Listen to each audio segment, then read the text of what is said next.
And thy start laughing. And she cut it in the face. And thy start laughing. Other guys.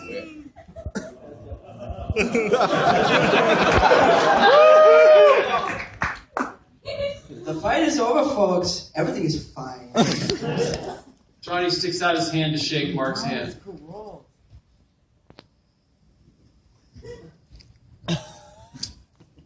Oh, Come on, Lisa. sorry about that. Sorry about that, Mark. Yeah, me too. Lisa.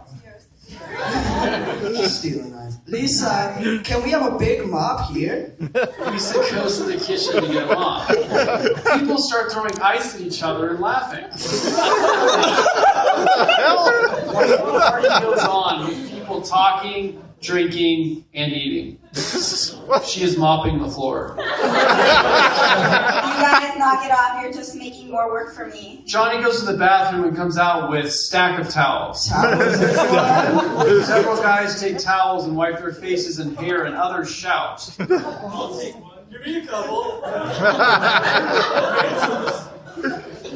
Johnny puts on a heavy metal music. And the mood changes to fast dancing. After a while, Lisa approaches Mark to dance. They are holding hands while dancing, staring into each other's eyes with seductive expressions, off and on touching each other's shoulders, hips, and knees.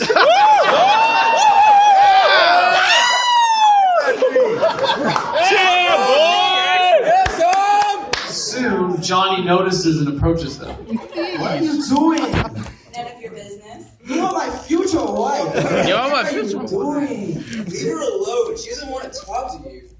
Since when do you give me orders? Since Lisa changed her mind about you. Wake up, man. What planet are you on? I think you should leave right now. Don't spoil it. We're just having fun. Mark pokes Johnny slightly at his shoulder. Do it. Don't worry about it, man. Everything's gonna be alright. Don't touch me, you stupid motherfucker.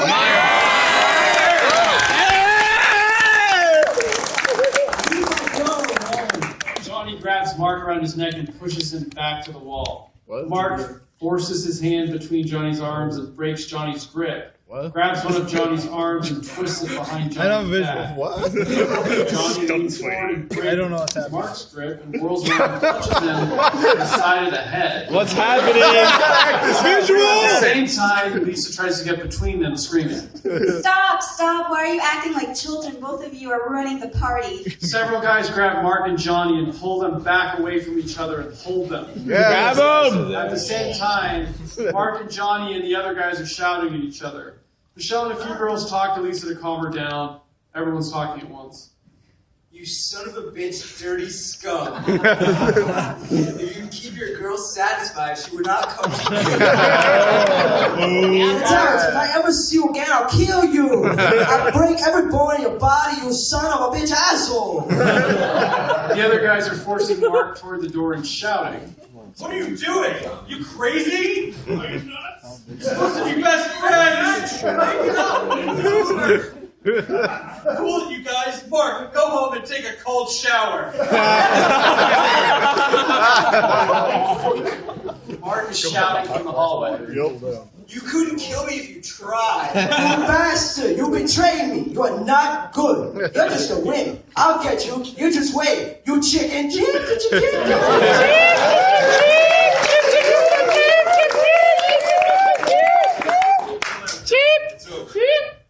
It's not over. Everybody betrayed me. I'm fed up with this world. Fed up with this Johnny world. picks up a party glass and throws it at the full-length mirror, which shatters into small pieces.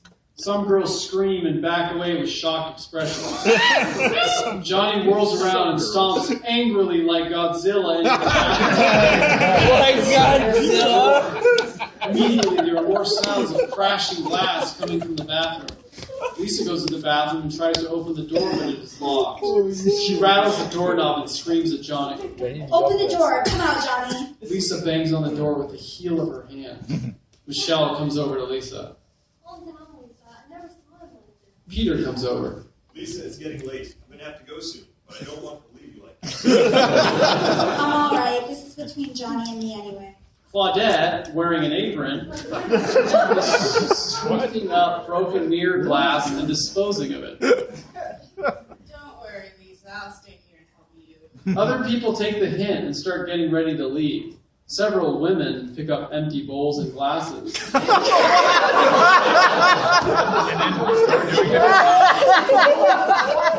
carry them to the kitchen. Some other people gather in a corner and whisper among themselves, laughing and finishing their drinks. Gradually, the people leave, thanking Lisa for inviting them. See you later. You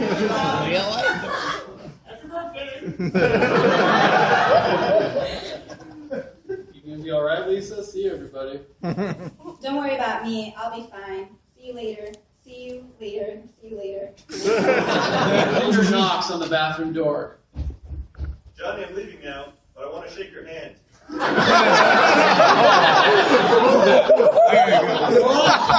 I'll talk to you tomorrow. Thanks for everything. I want to talk to you before I leave. Johnny doesn't respond. Peter turns to Lisa. He's pretty stubborn, isn't he? I'll work it out. You can go on now. All right. You call me anytime if you need me. See you later. Peter gives a little kiss on Lisa's cheek and turns to Michelle. See you next Friday, Michelle. No? Go ahead. Peter goes out the door.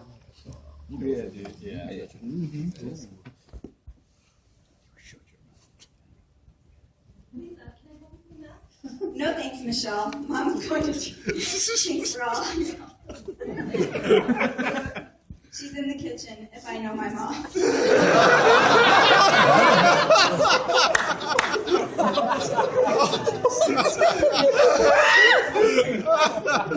Good shit.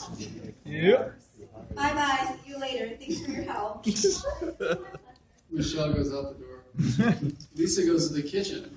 Mom, what am I going to do? He won't come out of the bathroom. Don't bother me about it. I'm not talking to him. He's a prick. He won't even help a poor dying old lady. Oh, never mind. She goes to the bathroom and rattles the knob. Johnny, hey Johnny. I won't come out till she leaves. Why are you being such a baby? Claudette comes out of the kitchen, drying her hands on a kitchen towel. Don't worry, I'm leaving. She's talking loud enough for Johnny to hear. She folds the towel and takes off her apron and folds it. Thanks for your help. Don't mention it, dear. Call me tomorrow. We'll see how you feel. I'll get your coat. Lisa helps her mother with her coat and Claudette goes out the door. Good night, dear. Sweet dreams. Be good to Johnny. To Johnny. Good night, Johnny. I'll try. Good night, Mom. Lisa goes to the bathroom door. Come out now, Johnny. She's gone. In a few minutes, bitch. What are you calling a bitch? You're a stupid mother. Lisa goes over to the phone and punches numbers. Then walks holding it to her ear as far into the kitchen as the cord will stretch. Hi, Mark. I need to talk to you. Don't pay any attention to Johnny. He's being such a baby. You know I love you very much. You are the sparkle of my life. I can't live without you. I love you. Mr. Sparkle. Why don't you ditch this creep? I don't like him anymore. I know he's not worth it. Why don't I come up there and be with you? Sure, baby. Come on up. I want your body. It's your boy. Bye. Angrily, Johnny comes out of the bathroom. Who are you talking to? Lisa takes a canvas bag out of the closet. Nobody. Johnny walks to the answering machine and pushes some buttons. We'll just see about that. Answering machine. Hi.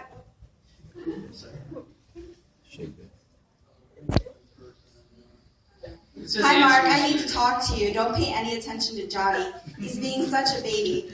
You know I love you very much. You're the sparkle of my life. I can't live without you. I love you. Johnny presses the pause button. You little tramp, how could you do this to me? I gave you 7 years of my life. Let's see what else you have on this tape. No, stop, you little prick. I put up with you for 7 years. You think you were an angel? But you are just like everybody. I treat you like a princess and you stab me in the back. I love you. And I did everything to please you. And now you betray me? How could you love him? Let's hear the tape. Johnny presses the pause Worst button. Johnny of all time. Why did you ditch this creep? I don't like it anymore. I know. It's not working. Why don't I come up there and be with you? Sure, baby. Come on up. Oh.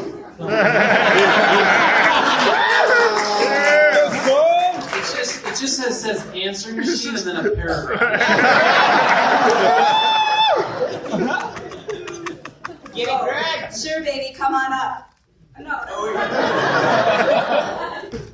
I want your body. You got it. I'm on my way. Bye. Johnny picks up the machine and yanks it to break the wire and throws it against the wall. Everybody betray me and I don't have a friend in the world. I'm leaving you, Johnny. Lisa goes to the bathroom with her bag, throws a few things into it, and runs out the door with it. Get out! Get out! Get out! Get out of my life! Johnny picks up the TV and throws it through the window. Screw it over! I don't need that. More glass shatters. Johnny tips the chair over, then the sofa. Then he grabs the lamp and throws it out of the broken window. We hear a distant crash. He clears off the shelves with his hands. Books and other items fall on the floor. Whatever he sees, he throws against the walls. Someone bangs on the front door. What's going on in there? Open up! Open up! Are you okay? Johnny goes into the closet and throws out everything he sees and finds a wooden box about the size of a shoebox. He tries to pull it open, but he can't. He throws it to the floor, but it doesn't open. He kicks it, but it still doesn't open. He pulls a piece of metal from the bottom of the chair and pries open the padlock and succeeds. He opens the box and takes out a gun. He's crying. Why? Why is this happening to me? Why is this happening to me? I can't deal with this anymore. It's over. It's over. Suddenly he stares into the closet. He reaches in and pulls out a sexy nightgown. You trap! You trap! He throws it down on the floor. He reaches in and pulls out more of Lisa's clothes and throws them on the floor.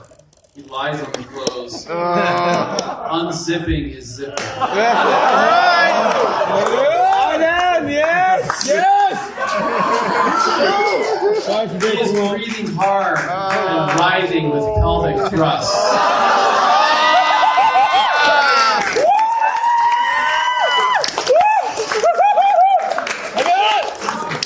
Shit, boy! When he finishes, he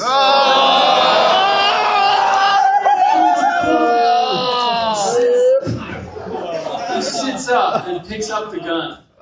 His finger is on the trigger. Tears are flowing down his cheeks. He throws the gun away from him. He's crying with his face in his hands. After a while, he crawls to the gun, still crying out loud. He reaches for the gun with his hand shaking. He picks it up and points it at the middle of his forehead. God forgive me. Johnny pulls the trigger. He collapses on the floor, groaning. He is dead. God. Opens the door to Forgive Mark me. rushes in past her and kneels down beside Johnny's body. Also, several neighbors come in. Lisa stands by the door with an expression of horror and her arms folded. Oh, Danny. Neighbor number one. Somebody call the police! Don't anybody touch anything. Call an ambulance. Johnny, open your eyes. Wake up. Is he dead, Mark? Is he dead, Mark? Yes, he's dead. Yes, he is dead. Mark kisses Johnny on the forehead. Yeah. There you go.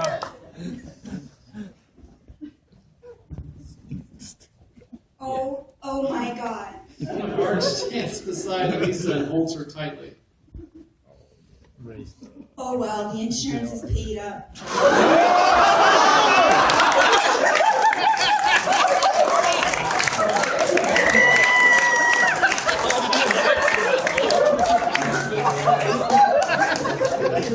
You are thinking of insurance at the time like this. The insurance is paid up. Yeah, insurance is paid up. Together. Mark pushes Lisa against the wall. Oh! You tramp! You killed him! You're the cause of all this! Go to hell! I don't need your dirty money. I don't love you. As far as I'm concerned, you can drop off the earth. 10 minutes. Get out of my life! Get out of my life, Lisa! Mark kneels again beside Johnny, crying. Sirens can be heard in the distance. The end.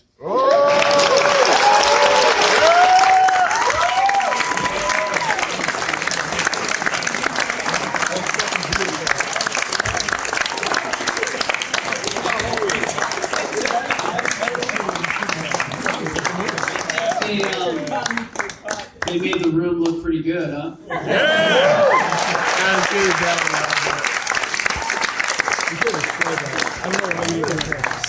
Anyway, I'm sure you guys, after reading this gem, have some questions, so I figured I'd answer some of those. What? Whatever you guys want to do. You know what Tommy always says? He's like, you know, you can be decorations. It's your house. What's the most appalling thing you've seen Tommy do? I think the dress humping has to be the most amazing thing ever captured on film. I don't think that will ever happen again. My mom made a good point. She's like, it's kind of weird to do that and then immediately just take a gun and blow your head off. I was like, that's Tommy. You guys got any questions? I found a documentary that there was a fryer mark, and so there was they made a tested mark, and then you were thrown on as a mark. But you're also listed as a line producer. Yeah. Tommy had me read this script when he first wanted to do The Room. I read it with tremendous joy. But I was like, I'm not going to be in it. He's like, why not? This is your big chance. And I was like, I'll help you make it because I know how hard it is to make a movie. I knew he wanted to be an actor. I was like, I'll be your friend. I'll help you make it, but I'm not going to be in it. So we ended up doing castings, which were incredible. You just put people in front of a camera and just say, your sister just became lesbian. Whichever actor could take his audition stuck around, so we had another mark. And anyway, he made me an offer the night before filming, and that's how I ended up being in it. But I was originally the line producer, so that was my disguise.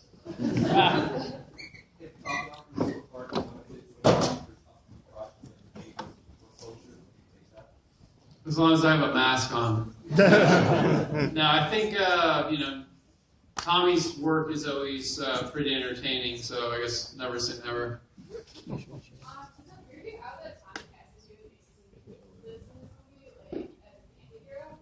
Yeah, it's weird because he told me he wrote this part for me. But I guess when I'd taken him to see that movie, The Talented Mr. Ripley, for those who haven't read the book, I won't spoil it too much. But I guess Mark was supposed to be like this Matt Damon type character. But there was a lot of dialogue in my early friendship with him from Denny, so I'm kind of concerned that he wrote that for me as well. I'm trying not to think about that. Has Tommy written any other screenplays? I helped him write a screenplay called The Foreclosure. And I was like, it's basically about the housing crisis, about a man who goes to the bank to get his house back with a shotgun. There's no sex scenes in that one, though. And then another one called American Stud. You guys don't want to know what that one is. About nails. I heard he was making a documentary called Homeless in America, and if that's true, will he be narrating it? He did make it.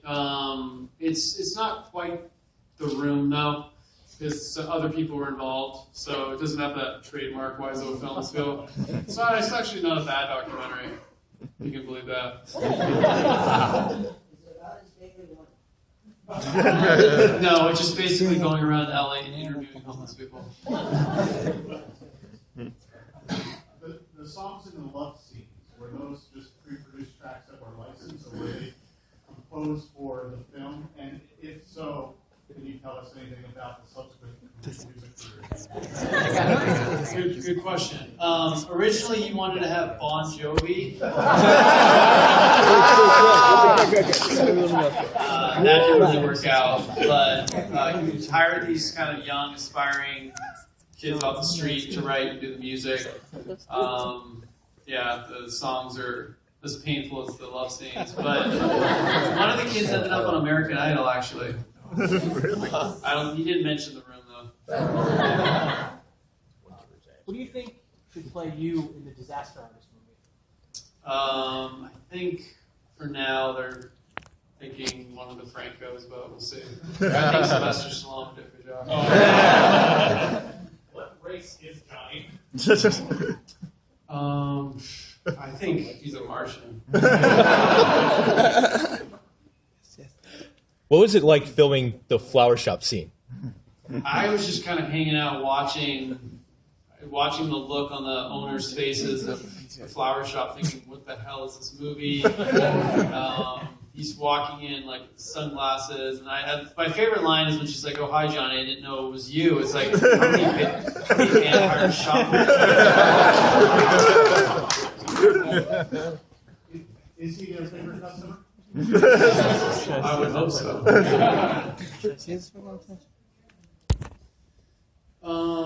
The premiere, it was about what you'd expect. I had shown the movie to like family and friends, and I had that seen their look of just shock and laughter, and so I was sitting like fifth row.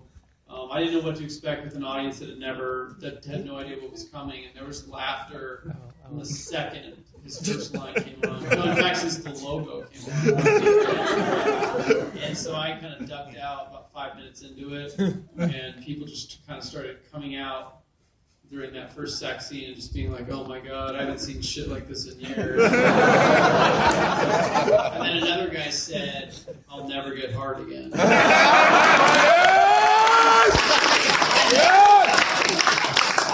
Inside, I had a weird look on my face, and then his friend said, "Don't worry, you can't get hard anyway." So it was just constant laughter and about what you guys would expect. Can you tell us anything about Kanye's sitcoms and viewers?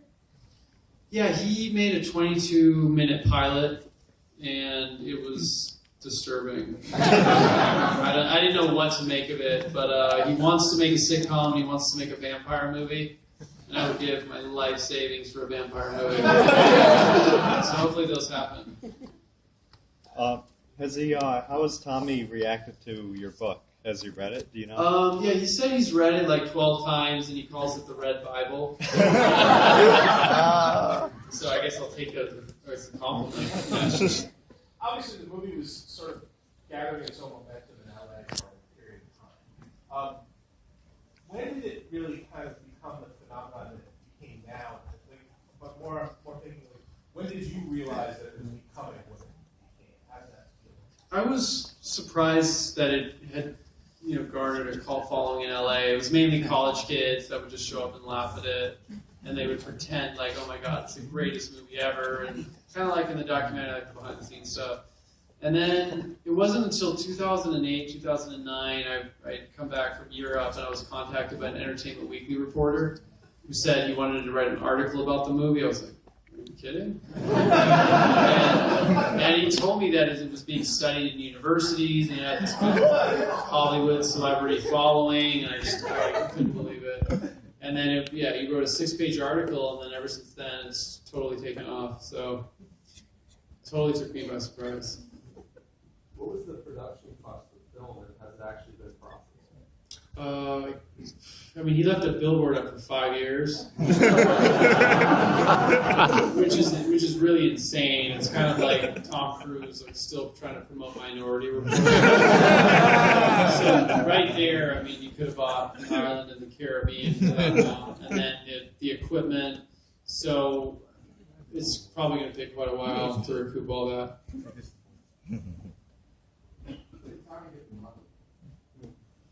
It's a great question. I mean, if you saw that Gene commercial, I think he was a pretty successful. I buy jeans from him. So, yeah, I guess he had a company that did really well in the 80s and 90s and owns a lot of real estate. He's kind of like the Joker, you just never know which part to believe. In the post-mortal scene where Tommy walks to the bathroom and shows off his rear end, is there anything on his front? Yeah, he had kind of a stalking, soft thing going on. And he had someone airbrush everything to make it look just right.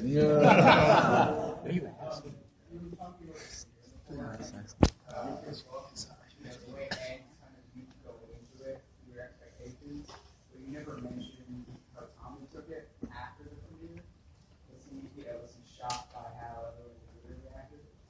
Yeah, I think he expected people to take it seriously, and so when there was people were roaring with laughter as he pulled the trigger. It's weird. Like when I watched it with an audience like that, and like even the slow mo after he shoots himself, it's a perfect comedy, even though it wasn't planned that way. So he just said to me after, he's like, everybody's laughing, but it's tragedy. So he just rolled with it, and he figured, hey, if that's what people want it to be, then I'll just accept it, as a comedy, or dark comedy, or quirky comedy, whatever. What's your most embarrassing moment with Tommy? With Tommy? Yeah. Wow, there's a lot. Trying to think. Well, recently there was a tour thing and went to Dallas, and we were sitting in the plane, and there was like front row of pageant girls that were sitting there. So I'm trying to look as normal as possible, sitting next to Tommy. And he has like earphones in, so he's talking really loud. So I can't really gauge it. I was like, calm down. He's like, no, I will not calm down. So they turn around, and then they're like having fun, they're laughing, and every time they laugh, he's like, ha ha ha ha. And he did this for like 5 or 6 times, so they all kept turning around and looking at me, and I just was kind of trying to sink in my seat. So we're going through airport security. That was pretty embarrassing.